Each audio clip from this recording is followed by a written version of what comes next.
السلام عليكم ورحمة الله وبركاته بندرا ودنت الجل إدار المسلم والإسلام أنشلنا وأنجرا وبارك الله فينا وفيكم.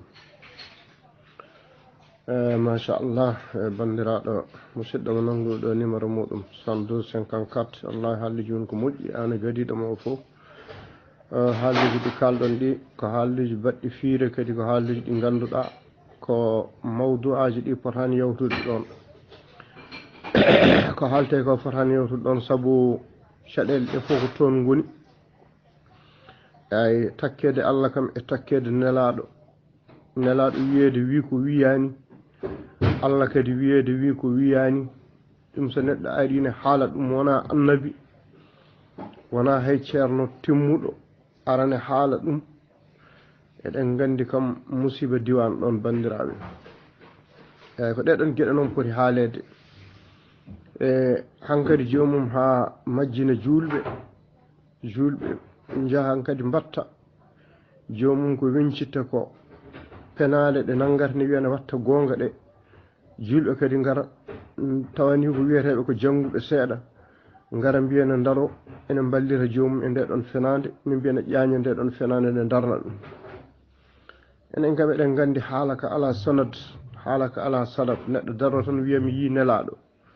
eɗen gandi ɗum ɗon ala e sanad la min qaribin wala min ba'id wona sanad ɓadiɗo wona sanad goɗɗuɗo eyyi jomum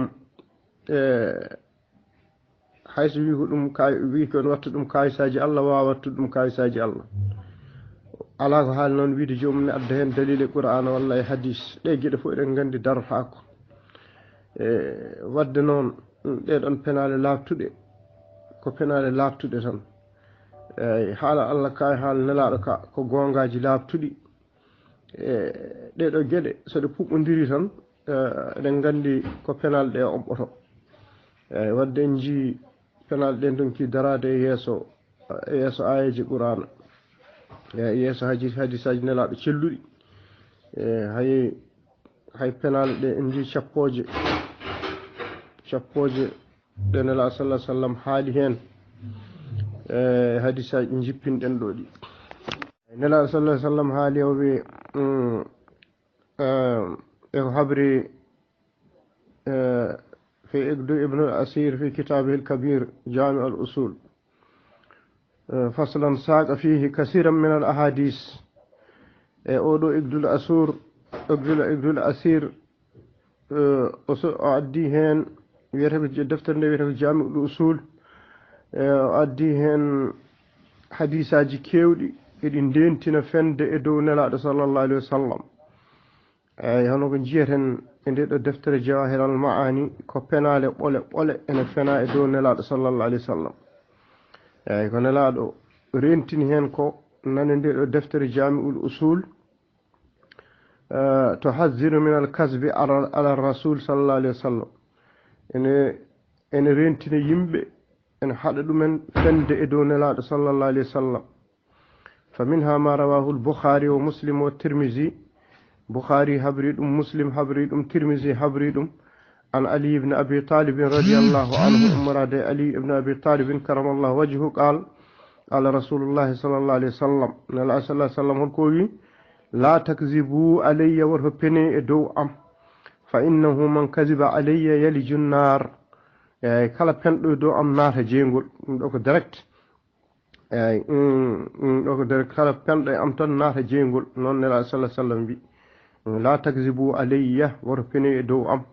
فإنه من كذب علي كلا فند دو أم يلج النار نار جينغول الدند إن هن بندراوي en gandi wadde sen ji neɗɗo ari caggal nelaɗo ene noddito te eɗen gandi oɗo neɗɗo eɗen gandi lasli makko eɗen gandi hay balɗacce eɗen gandi hay histoire makko koreji makko ko kaale makko ko binde makko duttoɗen o haala omo takka Allah omo takka nelaɗo eɗen jenana ko fenatay Allah ko ala e qur'ana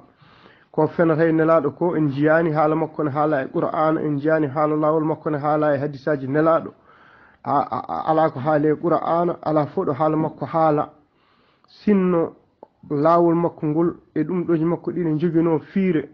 ene jogino importance nden ma Allah haalanno ɗum no annabaɓe ɓennuɓe ni kala annabi joginoɗo fiire sene ara walla rasul ma haala mum haale ma haala mum waɗe annoncé ma haala mum waɗe annoncé gila ko adi wonde ene jogori arde nela sallallahu alayhi wa sallam waɗama annoncé e linjila waɗama annoncé e tawrat waɗama annoncé e defte ɓennuɗe ɗe annabi isa waɗanoma annoncé e defte ɓennuɗe ɗe annabi moussa ko adinde arata waɗama annoncé e defte ɓennuɗe ɗe kamɓene laawol ngol ɗo laawol noddita ngol nodditingol annabagal sinno ceerno maɓɓe ceerno laawol maɓɓe ngol o ko annabi o wonno ma waɗe tan annoncé e qur'ana wiye aha ahmadou tidiane jogori arde wiye laawol tidiane jogori arde eyyi kono noon hay sinno waɗama annoncé de waɗira annoncé koye benji ko dajjaliji garoji yimɓe fenoɓe aroɓe ene noddito penade koye ɗum ɗon ko toon ɗum kalasete wona kam e gueɗe moƴƴe garoje eyyi en jii kadi hadisaji goɗɗi kadi e sappore ummorade nelaɗo fende e dow nelaɗo sallllahu alayhi wa sallam min garta hen hadisaji goɗɗi kadi ma rawahu al-Bukhari an Salamata bun al-Akwa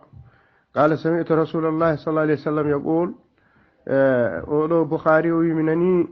o ittiri koye biyeteɗo Salamata bun al-Akwa on wi nani nelaɗo sallallahu alayhi wa sallam ne wiya man taqawwala alayya ma lam aqul falyatabawwa maq'adahu fi an-nar wa na'udhu billahi minan nar yalla danda ene bone jeengol nelaɗo sallallahu alayhi wa sallam wi man taqawwala kala pepindiɗo alayya e am ma lam aqul komi wiyani falyatabawwa yo prépare maq'adahu jonde makko fi an-nar to jeengol nelaɗo sallallahu alayhi wa sallam haala muɗum kala pepindiɗo e makko ko wiyani biɗo o wi hunde kanko nelaɗo te o wiyani on yo prépare jonde muɗum to jeengol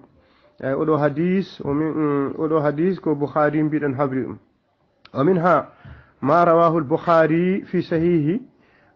Bukhari kadi habri goɗɗo hadis goɗɗo kadi wa Abu Dawud fi sunanihi an Abdullahi ibn Zubair ummade Abdullahi ibn Zubair an abihi az-Zubair ibn al-Awam Zubair ibn al-Awam eɗen gandi koye fadananoɓe aljanna goto sahabaɓe fadananoɓe aljanna gondunoɗe mo nelaɗo fadanno aljanna e sakkitore Allah subhanahu wa ta'ala holko wi kanko Abdullah ibn Zubair qala o wi sami'tu rasulullahi sallallahu alayhi wa sallam yaqul mi nani nelaɗo sallallahu alayhi wa sallam ne wiya man kadiba alayya mutaammidan falyatabawwa maq'adahu min an-nar kanko ne o haali hadis oɗo ko shahir wadde ko shahir ko o ari e riwayaji kewɗi ɓadodirɗi walla nanduɗi eyyi o wi kanko ne wi o nani nelaɗo sallallahu alayhi wa sallam wi man kadiba alayya mutaammidan kala penɗo e am ene teyi e ŋañ taw wona juumre falyatabawwa maq'adahu min an-nar yo prépare jonde makko to jeengol eɗen mooli Allah dande ene bone jeengol wa minha ma rawahu al-Bukhari en hen kadi e leƴƴi oɗo hadis kadi ko Bukhari habri o Muslim anil Mughirata bun Shu'ba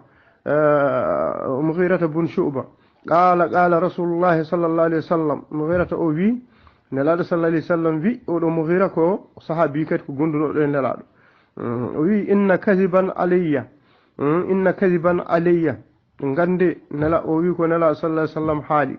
nelaɗo sallallahu alayhi wa sallam wi inna kadiban alayya gande fende dow am laysa ka kadibin ala ahadin eyyi ɗum nandane fende hay goto e moɗon eyyi faman kadiba alayya kala penɗo e dow am mutaammidan ene teyi oɗo falyatabawwa maq'adahu min an-nar yo prépare jonde makko to jeengol lakara eɗen mooli Allah danda en hen eɗen gandi noon wadde ɓeɗo suufiyankoɓe nde ɓe ngari nde ɓe batti ko fende e nelaɗo sallallahu alayhi wa sallam e teyi e ŋañ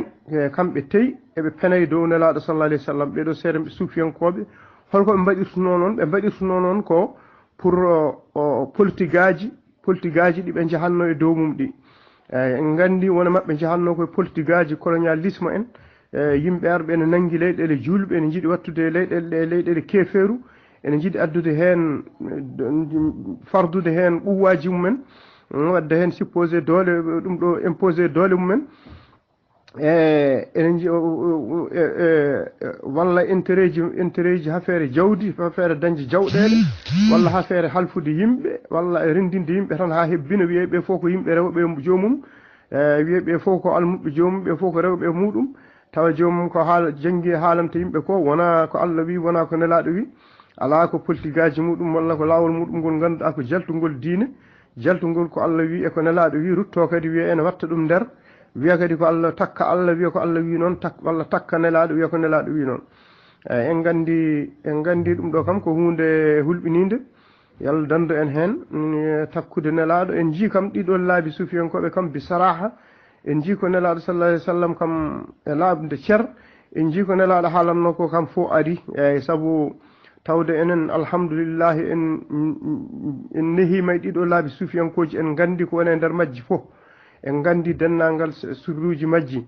ay en Allah walli en kadi en paami kadi ko Allah wi ko e ko nelaɗo wi ko ay en mbaawi kadi ñaawde hakkunde majjum eyyi ko noon tan neɗɗo wawata ñaawde hunde ko ma anda gueɗe ɗiɗi ɗe fof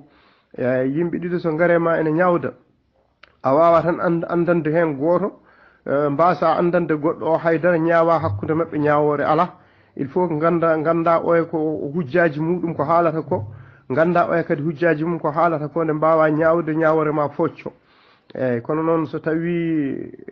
ko to tan ganduɗa anda ga ɗum ɗon hewɓe hen ko ɗon janirta ñawoji mumen ko ɗon ɗumnirta eyyi hunde haale tan jedda daro jedda taw gandana ko jeddata ko haydara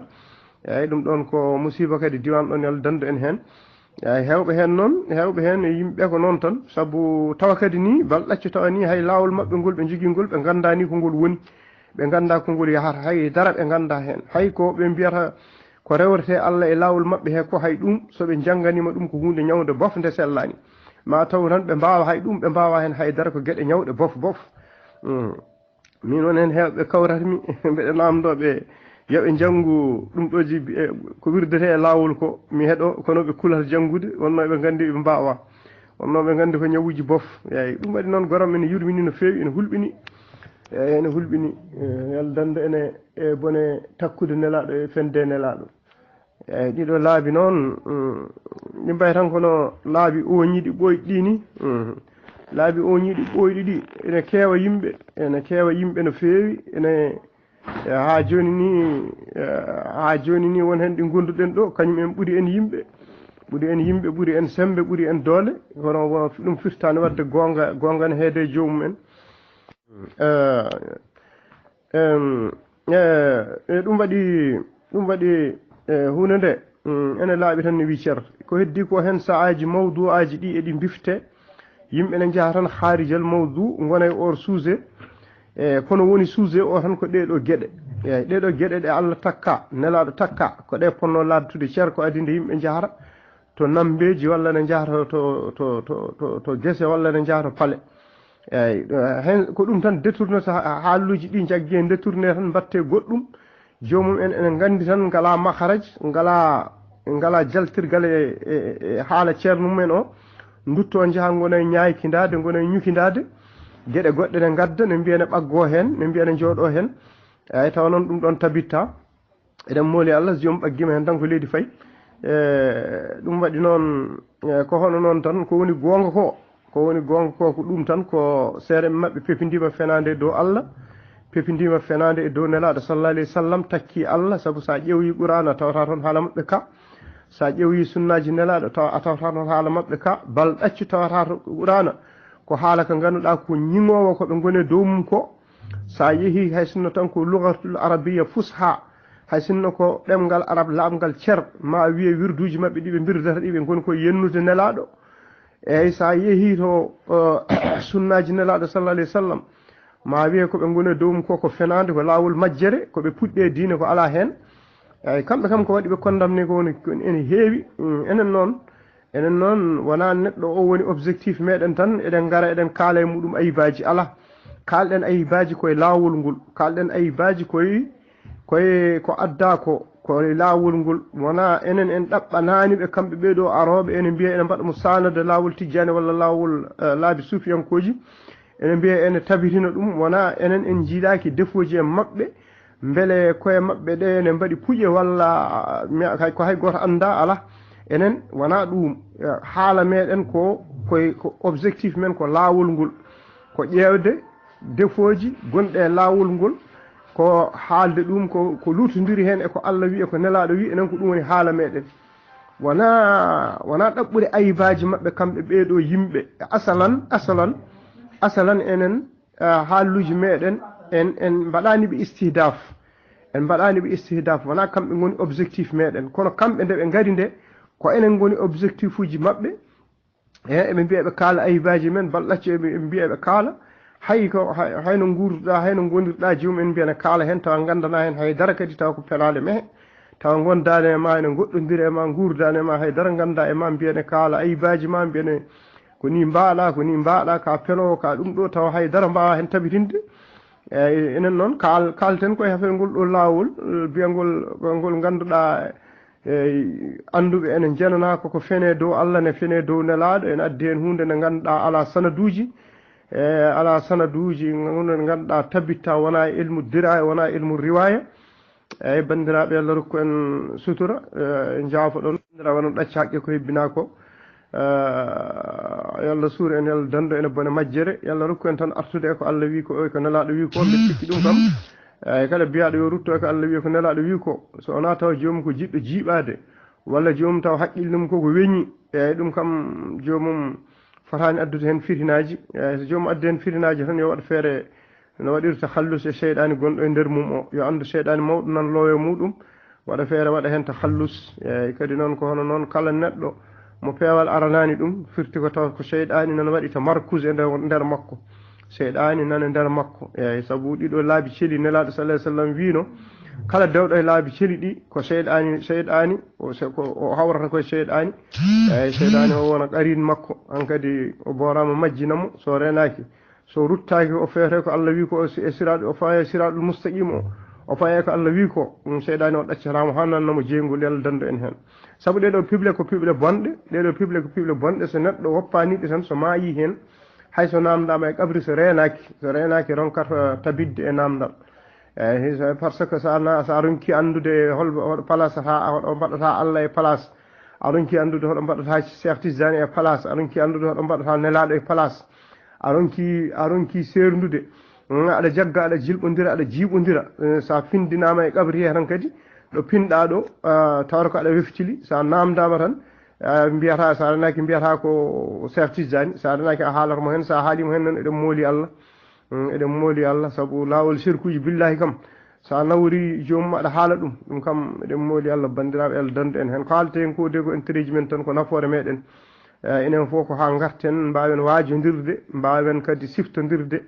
ko jomiraɗo wi ko zakkir fa inna zicra tanfa'ul mu'minin mbaccuɗe saabu waajuji ɗi ene nafa julɓe ene nafa gonɗinɓe ay firti ko kala mo waaju nafata kala mo waajuji ne kaale tan jiyon jomum ne finna ene huɗane ƴetto e firti ko oɗo waajuji ɗi nafata ɗum no jomiraɗo wi ni mafhumu sharɗe mafhumu o tindini saabu jomiraɗo wi fa inna zicra tanfa'ul mu'minina ay waajuji ɗi ne nafa julɓe firti ko mafhum tindini ko ɗum nafata tan ko julɗo mu'min eyyi so tawi tan ɗum ronki nafde neɗɗo a yi neɗɗo o ne finna ne ƴetto ene huɗa andu oɗon wona e mu'minina en jeeya ɗum ko ɗum ɗon ɗum mafhum o madlulul ɗum ɗo o aya o ko ɗum tindini mafhum o ɗon fa inna zicra tanfa'ul mu'minin eyyi saabu waaji o nafata ko julɓe ko mu'min en eyyi kala mo ɗum ronki nafde mo jiiɗon ene geewo ene findina ene ƴatto ne fiya cowtiji ene huɗa eyyi gande tan jomum oɗo wona mu'min saabu ko aya o yaltinimo hen wona enen jaafoɗon bandiraɓe wassalamu aleykum wa rahmatullahi wa barakatuh on calminama on juurama eyyi ko heddi ko noon peewal koye junngo Allah tan woni enen kam mbawɗen tan ko wartade eɗen kaala eɗen ɗuminina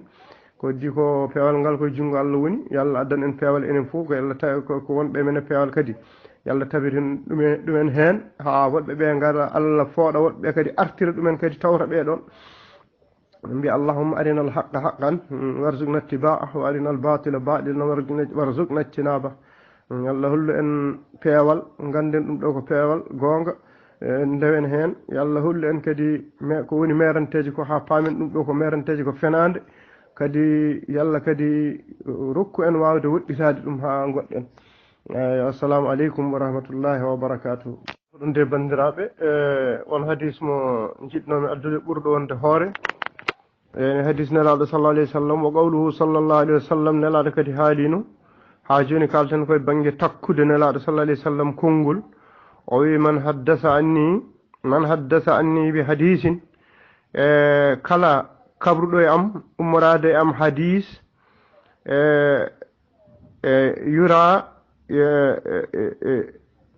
yura annahu kazib yura annahu kazib hadis o ne yiye ko fenande fa huwa ahadul kazzabina kanko ne kadi koye goto e fenoɓe ɓe fenɗo e dow nelaɗo fa huwa ahadul kazzabina kanko ne koye goto e fenoɓe rawahu muslim muslim habri oɗo hadis eyyi nelaɗo sallah sallam wi kala kabruɗo hadis ummorade e muɗum eyyi tawi hadis mo habri o kanko hoore makko omo yewɗo hadis e ko fenande walla hadis oɗo ene yiya ko hadis fenande kanko o habri oɗo hadis nelaɗo sallah sallam wi innahu fa huwa ahadul kazzabina kanko ne koye goto fa huwa ahadul kazzabina koye goto e fenoɓe kanko ne koye goto e fenoɓe o jeeya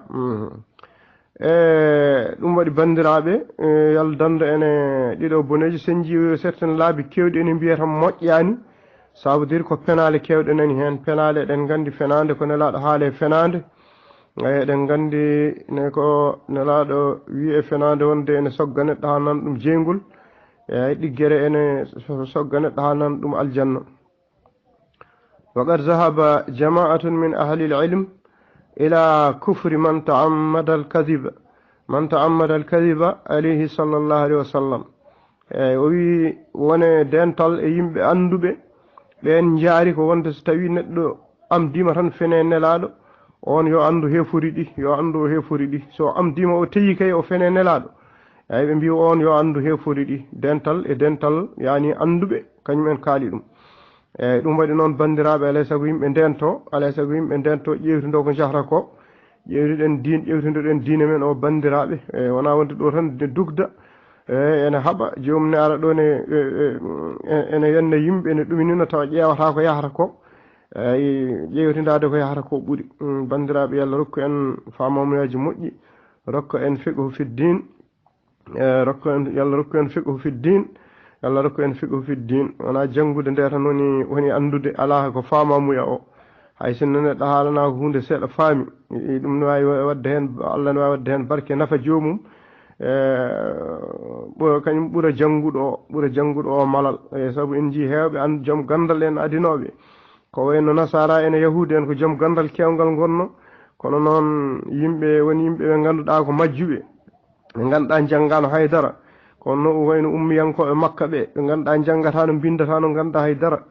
makka eko wone sara mum kono en jii hewɓe ɓeɗo ɓuuri ɓe malede